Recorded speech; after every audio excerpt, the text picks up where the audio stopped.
do verde ou do preto?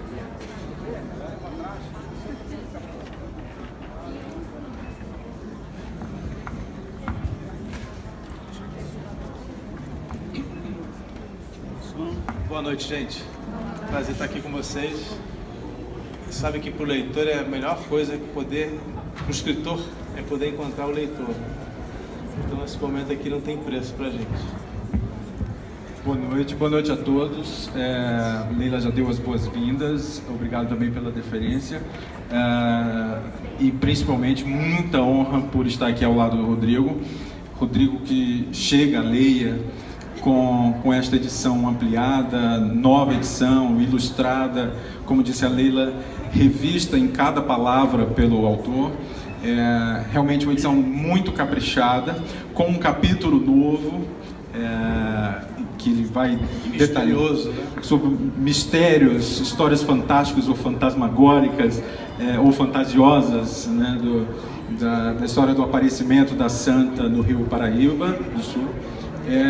E o Rodrigo é o tipo do autor que a gente primeiro conhece à distância pelo trabalho que ele já desenvolve, que é conhecido pelo jornalismo e pelos livros, e a gente, ao se deparar de perto com o Rodrigo, percebe o quanto de acuidade, de quanto de cuidado com a própria obra e de quanto de preocupação com o leitor e com o personagem, com a personagem que ele está retratando no livro, quanta riqueza é esse trabalho de minúcia da pesquisa à redação do texto. Existe uma combinação rara do pesquisador cuidadoso, preciso, com a elegância de um escritor cuja narrativa sabe envolver sem perder jamais a consistência da pesquisa. Isso é um mérito riquíssimo e foi muita honra para mim editar, que eu não chamaria de editar, mas de acompanhar de perto o trabalho de finalização desta nova edição muito caprichada, que vocês vão ver e terão o privilégio de receber os autógrafos também do Rodrigo após esse bate-papo.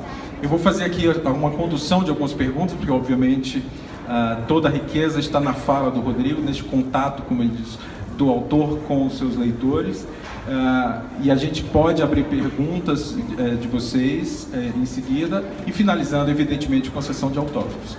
Então eu queria umas breves palavras iniciais, pedir ao Rodrigo para contar um pouco este reencontro com a Aparecida, né, para esta nova edição, com um tempo significativo entre a primeira edição e esta nova, mas de certo modo há um reencontro muito novo, a partir de novos detalhes, de novos conhecimentos que você foi obtendo desde a primeira edição, desde o primeiro contato seu com a Aparecida. Gostaria que você iniciasse essa conversa com este reencontro com a personagem que você tão bem biografa. Bom, primeiro deixa eu agradecer as palavras do Rodrigo Almeida aqui do meu lado e retribuir dizendo que a chegada à Editora Leia está sendo incrível para mim, porque uma recepção em todos os níveis da melhor possível, e melhor do que qualquer palavra minha é vocês verem o livro que vocês têm nas mãos agora, um livro de primeiríssima cuidado em cada, agora eu digo não palavra, também nas palavras, né? E também nos detalhes, para que a gente pudesse trazer a história de Aparecida de uma forma ainda mais clara, ainda mais precisa, ainda mais compreensiva e com documentos inéditos, né? Que a gente trouxe nessa edição, uma edição de imagens que foi feita muito criteriosa também. Então agradecer ao Rodrigo e todos da Editora Leia pela grande recepção que eu tive nessa nova casa maravilhosa. A sua pergunta era sobre a Aparecida, né? Reencontro. Foi isso que a gente veio falar aqui, né? O reencontro se deu nas águas do Rio Paraíba do Sul, né?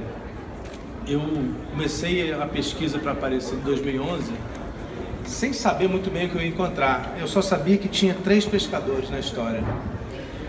E me aprofundei naquela pesquisa em 2011, quando eu vivia aqui em São Paulo, indo muito ao santuário.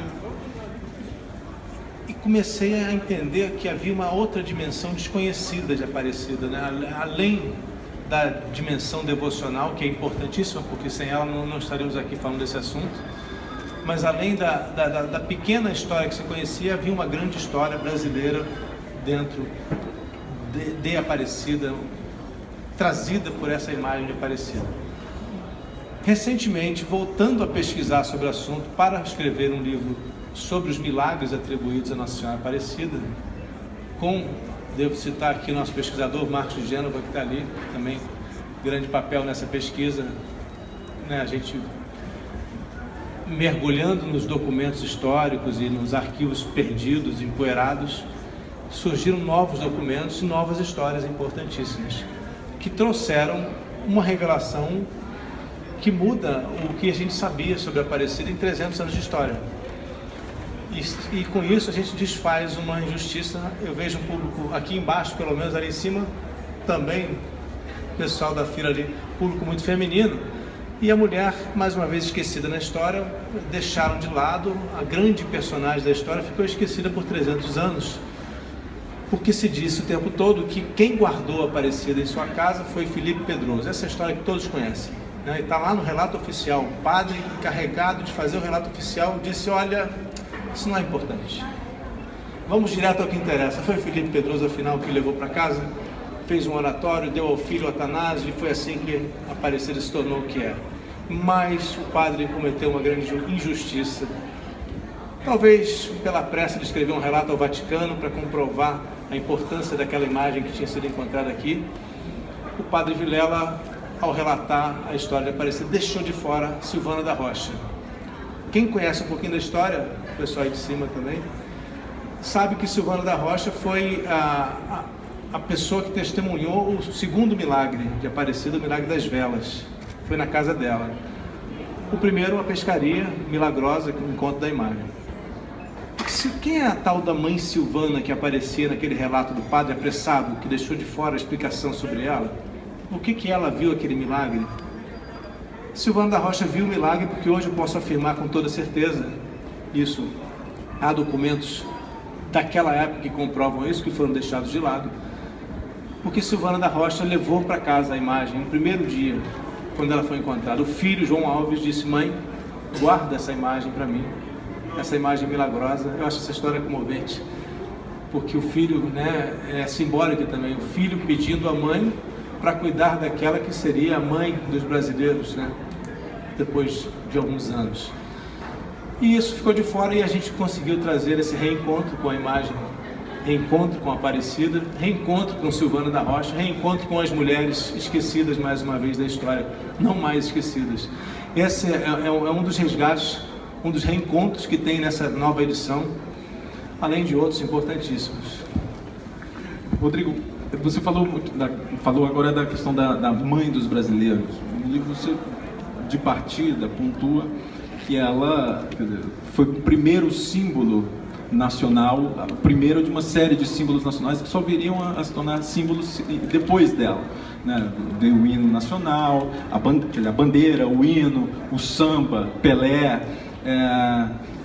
Como você observa, a partir exatamente do que você pesquisou e do contato com os fiéis e a paixão que ela desperta, quer dizer, a ideia de uma santinha de barro que vira este símbolo tão forte? Como é que se dá este encontro de Aparecida com os brasileiros e que move essa paixão por três séculos? Primeiro, eu acho interessante sublinhar isso que você falou, que a gente também, isso foi uma novidade desse novo livro, foi trazer com clareza essa importância histórica de Aparecida. Eu acho que é na página, no começo do livro, né? A gente tem agora uma página inteira aberta para explicar ali que Aparecida veio antes de tudo que a gente hoje considera como símbolo brasileiro. Pelé, por exemplo, na nossa lista, né, que é uma lista seríssima, né? Ele entrou, foi um dos últimos a surgir o futebol, né? Vem primeiro a bandeira, o siglo do café, o hino nacional, o primeiro samba pelo telefone, Cristo Redentor e Pelé. O samba nasceu 200 anos depois de Aparecida. O samba, que foi por muito tempo um símbolo nacional. O futebol, mais ainda. O Cristo Redentor só foi ser erguido quando Aparecida estava sendo já chamada de padroeira do Brasil, ou seja, quase 220 anos depois. Então, era aquela imagenzinha que algumas pessoas ficaram tristes comigo, mas eu disse em algum momento no livro, eu achava ela era feinha. né? Nasceu feinha, quebradinha, com o nariz com defeito, cabelo, não tinha cabelo, caiu o cabelo dela quando jogaram no Rio, provavelmente jogaram no Rio. Essa história a gente conversa depois também. Então, aquela imagenzinha que tinha tudo para não ser nada, acabou se tornando um símbolo brasileiro dos maiores, dos mais importantes. É um pouco a história do Brasil também, né? Um pouco a história do brasileiro. E aí também o título, a gente no subtítulo traz um pouco disso, o fato, né, de que ela ficou negra, ela não nasceu negra. Isso também fala do Brasil, o Brasil que nasceu índio, né?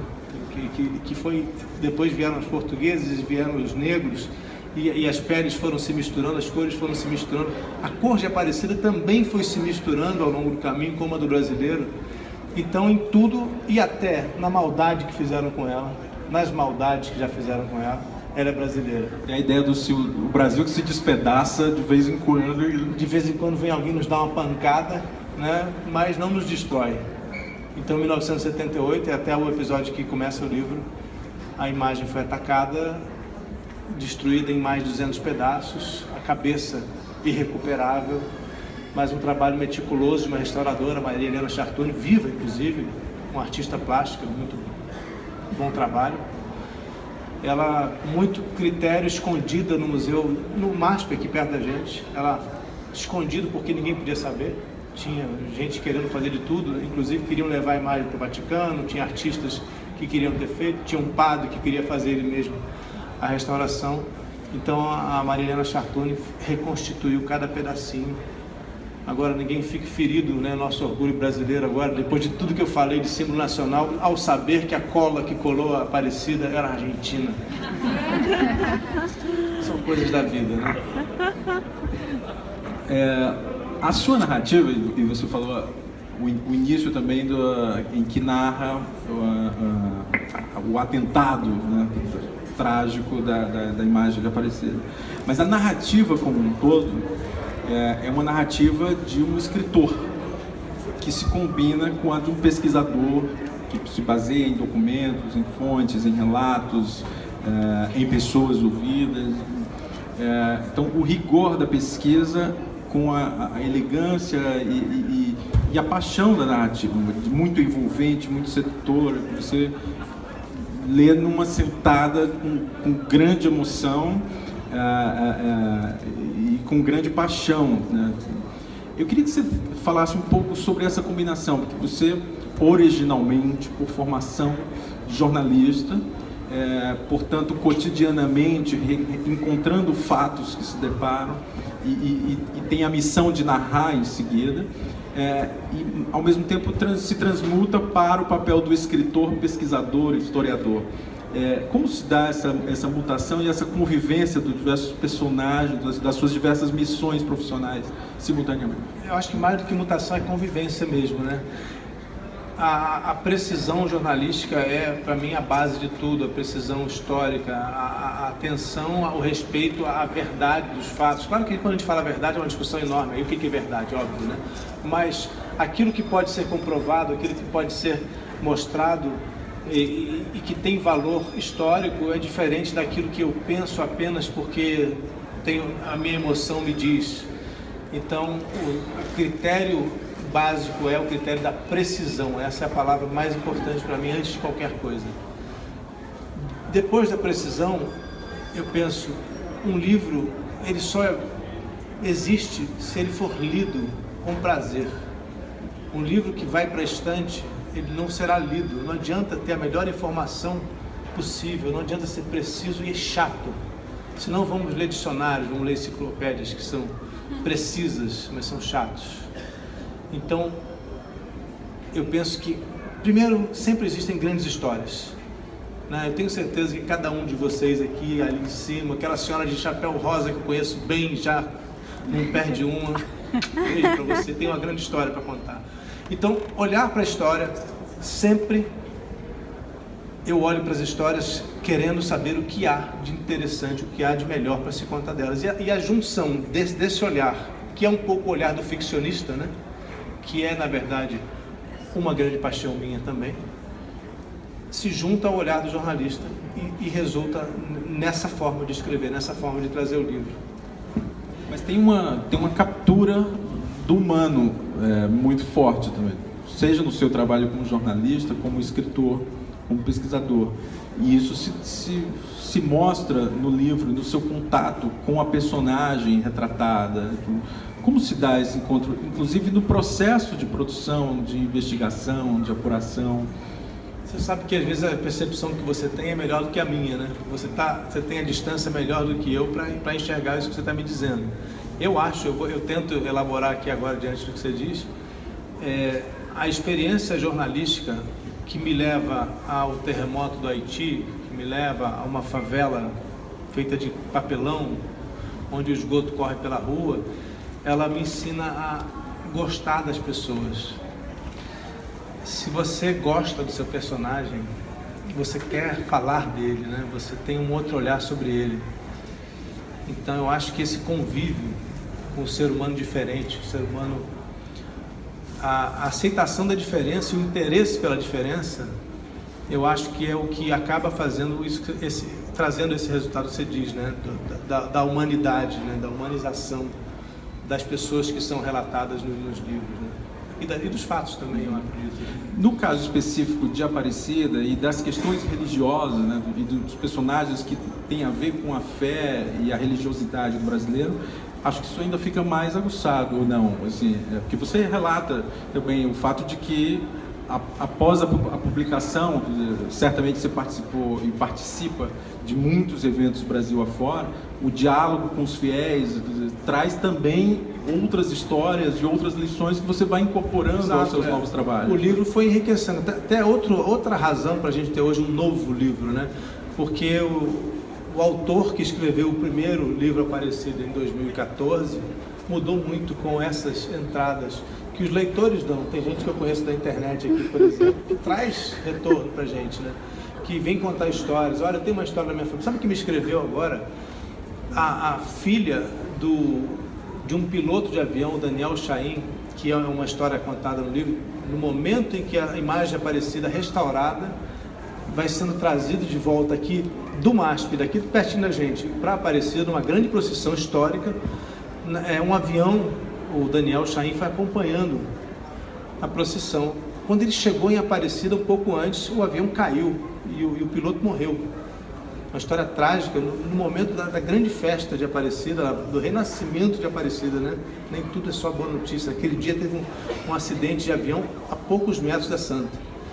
A filha me escreveu, que leu no livro a história, e veio me trazer um pouco mais de detalhes. Olha, aqui na nossa família, como é que repercutiu essa história. Para nós esse momento foi muito marcante, perdemos o pai, né? Então, de repente, você descobre que as histórias estão vivas. O milagre, olha só essa história, eu não contei ainda não. O milagre do Cavaleiro Ateu, vocês conhecem essa história? É um milagre atribuído dos primeiros lá atrás, que conta que um cavaleiro muito irritado e muito descrente disse que ia entrar na igreja Aparecida, né? E eu não me lembro mais se ele ia destruir a imagem, o que ele ia fazer.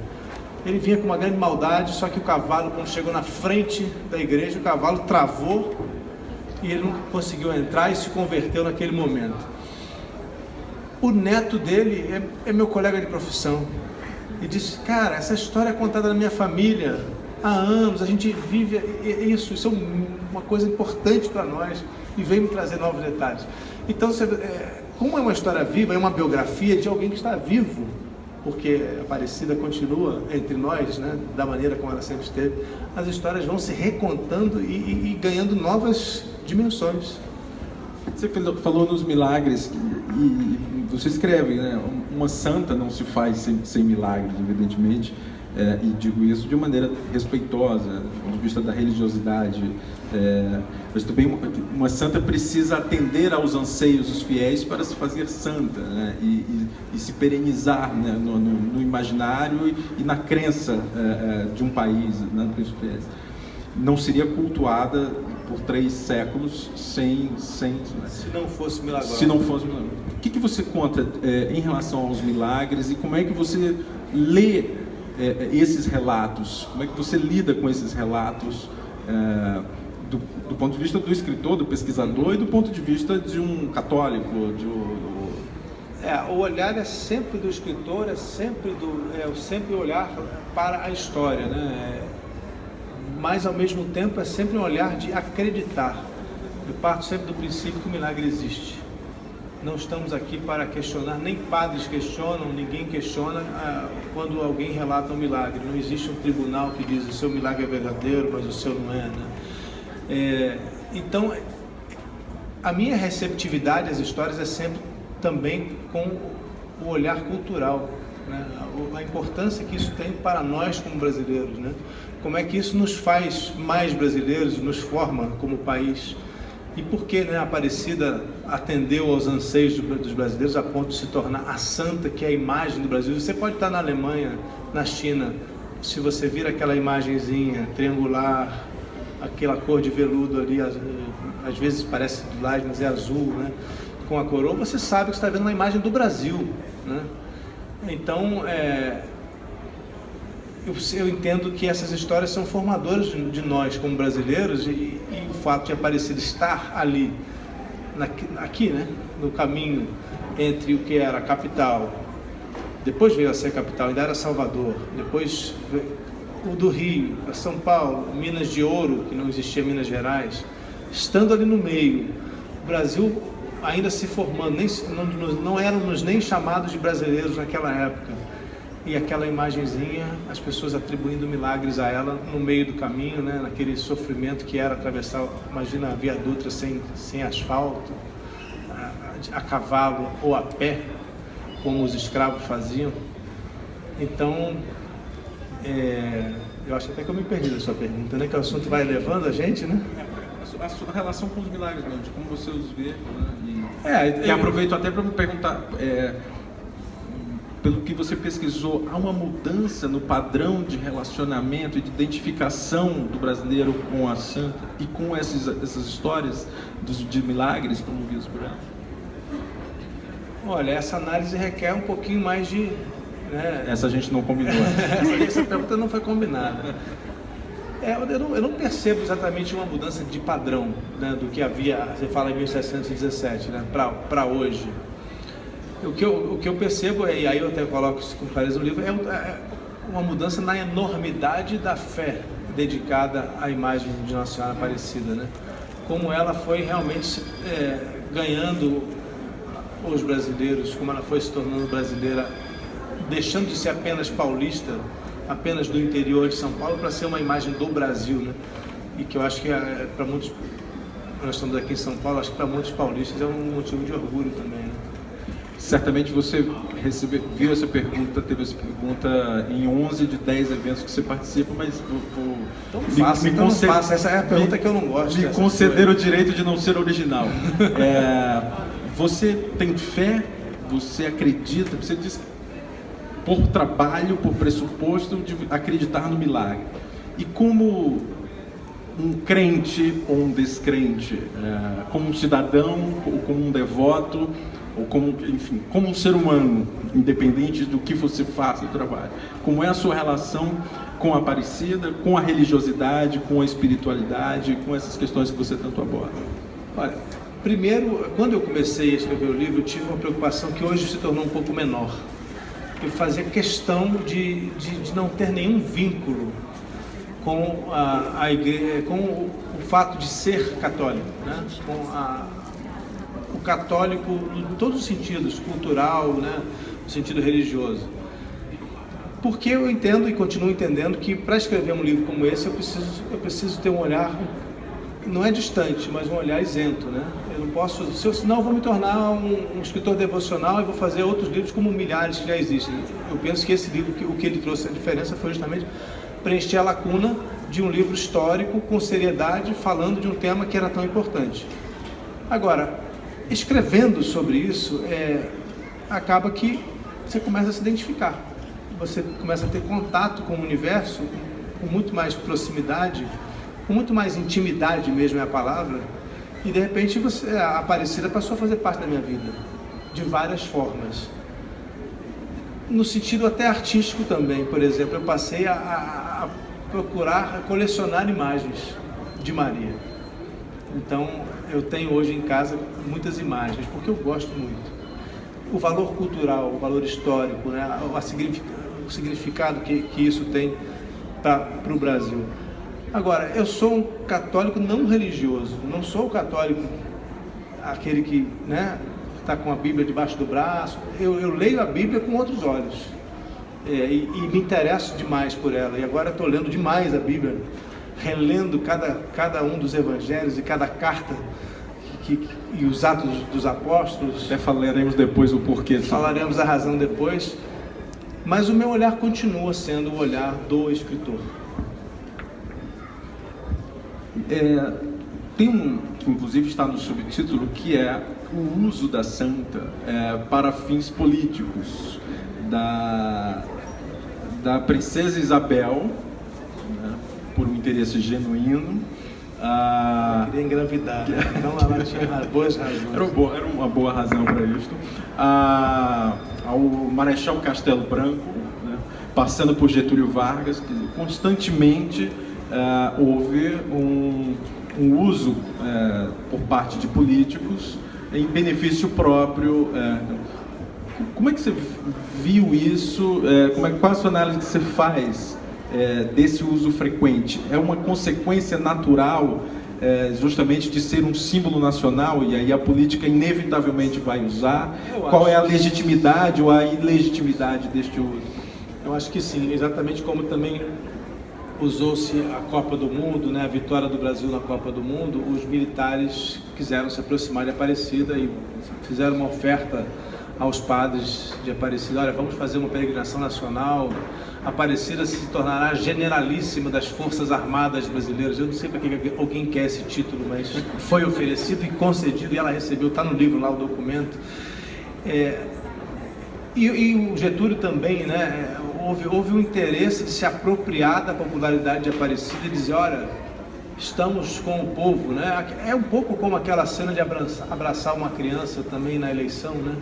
Abraçar a Aparecida e trazer ela. Getúlio levou e não sabia nem o que fazer. Que tudo tem uma força da imagem. Né? A chamada oportunidade da fotografia, né? E se associaram a um símbolo que o brasileiro vê totalmente de coração aberto. Então, eu entendo que os militares quiseram para eles aquela devoção que o brasileiro tinha para Aparecida, assim como Getúlio tentou também. Getúlio sendo nada religioso, né? Agora, essas histórias são saborosas, né? A gente está falando aqui um pouco mais rapidamente, mas no livro a gente tem chance de entrar em detalhes e contar os sabores que existem por trás dessas más intenções, dessas boas intenções. O tempo inteiro é repleto de histórias saborosas. Algumas que mais chamaram a sua atenção? Evidentemente, do atentado, imagino que sim. O atentado, tanto que o livro começa com o atentado, foi uma história incrível, mas a gente já falou um pouquinho dela. Eu acho que atualíssimo é o capítulo, ou os capítulos sobre a corrupção, né? Pensar que foi possível roubar a santa na cara da santa, com a maior sem-vergonhice, de todas as maneiras possíveis, desde o roubo banal, de tampar um pouquinho o cofre para que quando a pessoa deixasse o dinheirinho ali, o zelador da igreja, um funcionário que deveria zelar pela imagem, ia lá e roubava a imagem. Mas mais do que isso, quando o Brasil se tornou um império, os amigos, os indicados do imperador foram tomar conta do santuário. Houve uma quebra no regime do padroado, que era uma herança portuguesa, e aí os colegas do imperador, os amigos dos poderosos, foram lá e passaram a mão no cofre. E com isso foram roubar a Aparecida por 85 anos, 80 e poucos anos. E com isso não sobrava um centavo para se reconstruir a igreja, até que apareceu um padre, um baiano arretado, e disse: vamos acabar com essa coisa de corrupção aqui em Aparecida. E enfrentou os poderosos, enfrentou os ladrões, e aí tem uma história maravilhosa. Essa história eu até chorei escrevendo e choro lendo. O padre, ele era um padre meio arretado mesmo, né? E ele tinha arrumado uma briga com o bispo aqui de São Paulo, aqui na igreja, aqui na Sé. Ele era muito cheio de personalidade, então ele tinha sido proibido de rezar a missa. E aí foi meio que para Aparecida, meio num retiro. E lá descobriu, eu tenho algo a fazer aqui, vou dar o meu melhor aqui. Vendeu, ele tinha um terreno, ele era um padre secular, ele podia ter bens.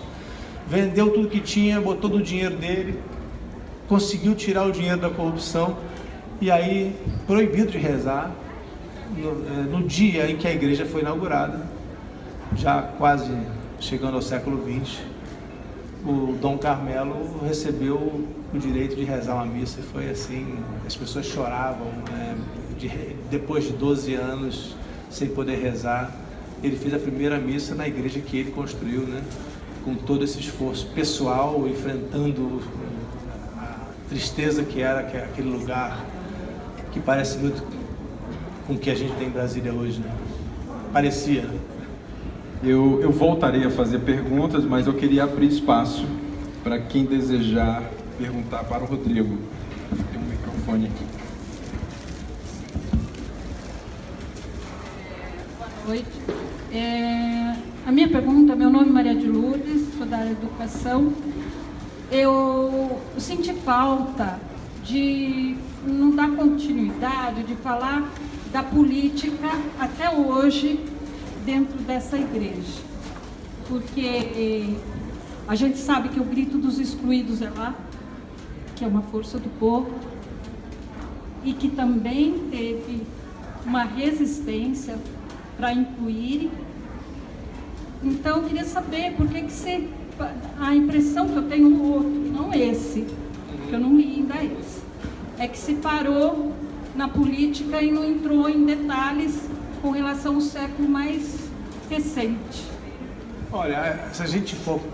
Tem espaço para escrever outro livro, tem muitas histórias. Não, então, em algum momento, há que ter critérios, né? E os critérios normalmente são da relevância que aquilo tem para a imagem. Eu estava contando a história da imagem, é uma biografia de Aparecida. Então, a minha missão que eu me coloquei foi colocar o que aconteceu com ela nesses 300 anos. Há muitos movimentos ao redor, importantíssimos, mas o que aconteceu com ela? Então, eu precisava contar como ela chegou até nós. Talvez por isso... É uma biografia de uma imagem de uma santa, que é a padroeira do Brasil. Mas não é porque houve um impedimento? Jamais, não há impedimento. O livro é o espaço mais livre que a gente tem, né? Por isso, eu acho que talvez o grande prazer do escritor, você não conta quantas páginas, você escreve o livro, depois você descobre quantas páginas ele tem, não tem tempo limitado, não, isso não acontece, né?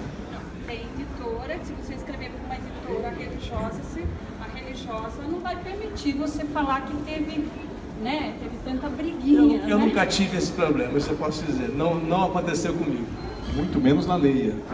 Não, por isso que eu achei que ele veio para a Leia para poder detalhar o que os padres não de maneira contaram. Isso nunca aconteceu, não. Comigo não. Mas você não aconteceu. falou que o padre passou por cima do fator de ser uma mulher?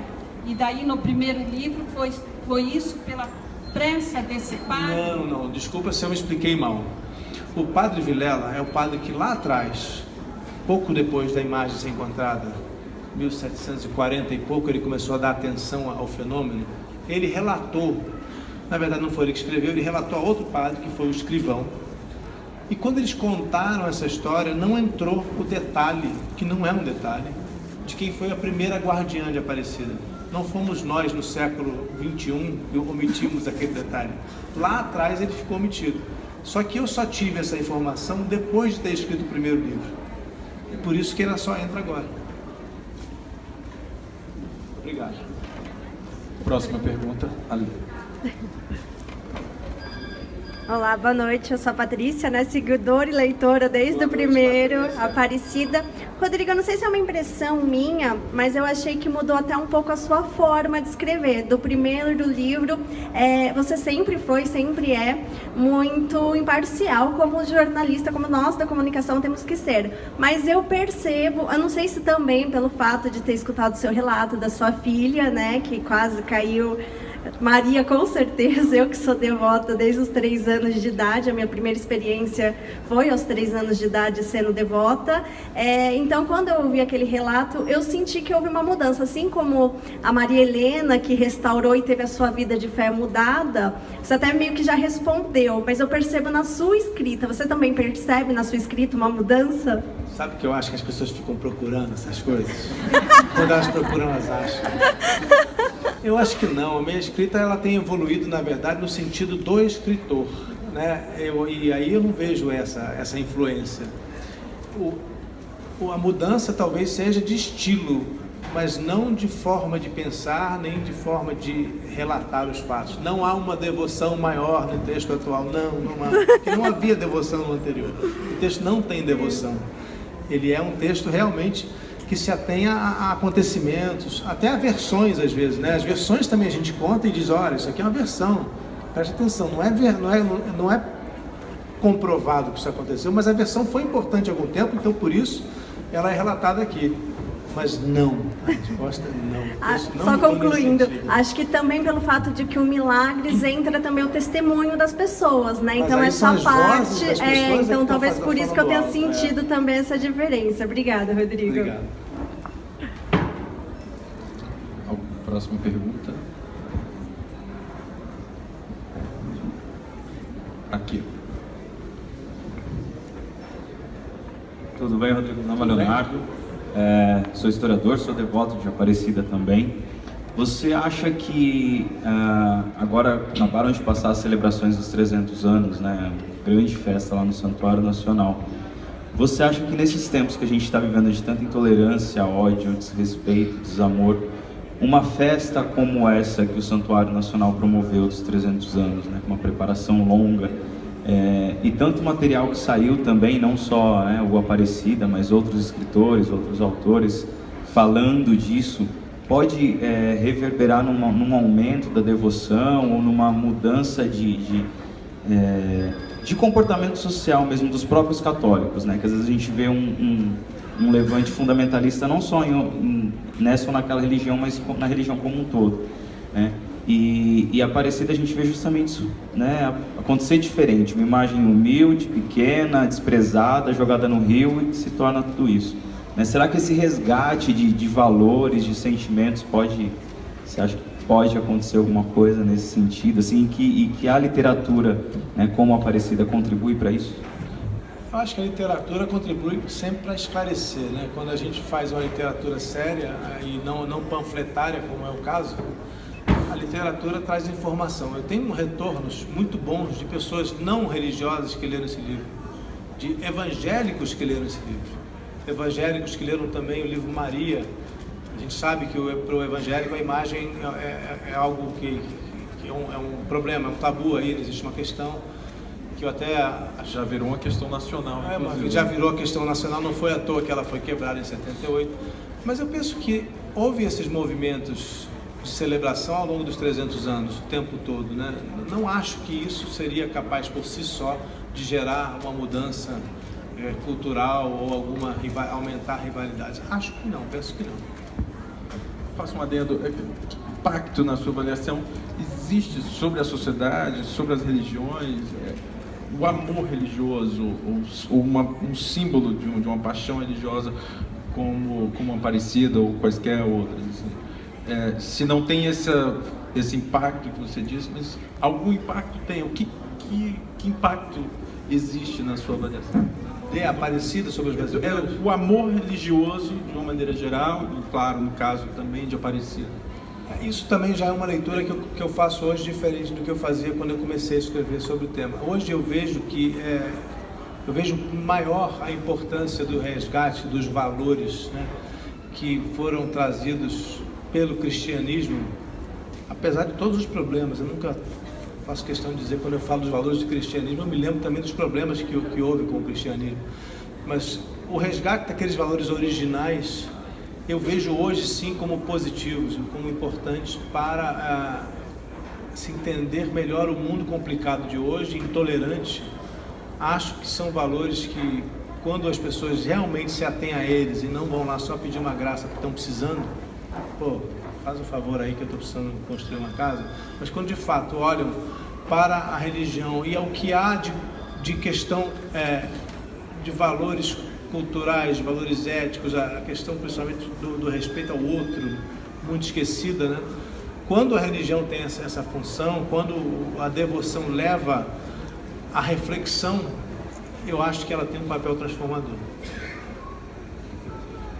Próxima pergunta. Boa noite. Há 2 domingos estive no Santuário da Aparecida com uma amiga e quando estava na frente da imagem, ela tirou uma foto, várias fotos. E uma delas está com esta faixa azul que não está na imagem. Como podemos interpretar isso? Eu estava pedindo para minha mãe, que está na Espanha, tem mais de 100. Isso daí Isso. O senhor é espanhol? Sim.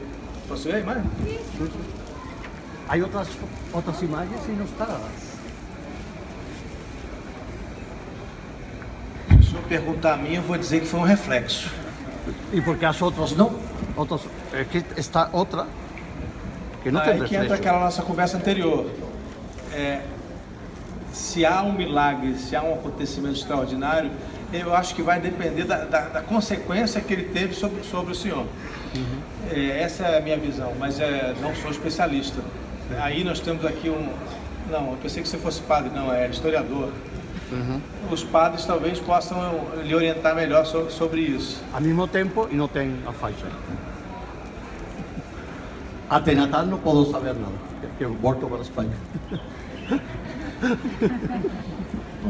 Temos tempo para mais uma pergunta. Faça agora ou se cale para sempre. Ali. Boa noite, meu nome é Fernanda, sou estudante de jornalismo. Muito se fala que o brasileiro tem mais afeto, demonstra mais, né, esse afeto por tudo. Queria saber se você sentiu isso ou sente isso de alguma forma depois que escreveu esse livro. No livro você relata um pouco que um padre levava a imagem de Nossa Senhora para ficar no quarto, enfim. Agora, com uns 300 anos, a gente viu 19 mil romeiros andando pelas estradas. O brasileiro demonstra a fé dele de uma maneira diferente e em relação à imagem também? Eu acho que com certeza sim, né? Isso eu falo mais pela experiência de morar fora, né? A forma como a gente se expressa, não só na religião, mas também com os nossos amigos, com as pessoas próximas, me parece sempre mais calorosa, né? Sempre mais entregue, né? Me lembra um pouco, talvez, os italianos, outros povos são parecidos. Mas é uma análise sociológica ampla aí, né? Eu tenho a impressão que sim. Em relação à imagem, você acha que tem uma relação diferente das outras culturas?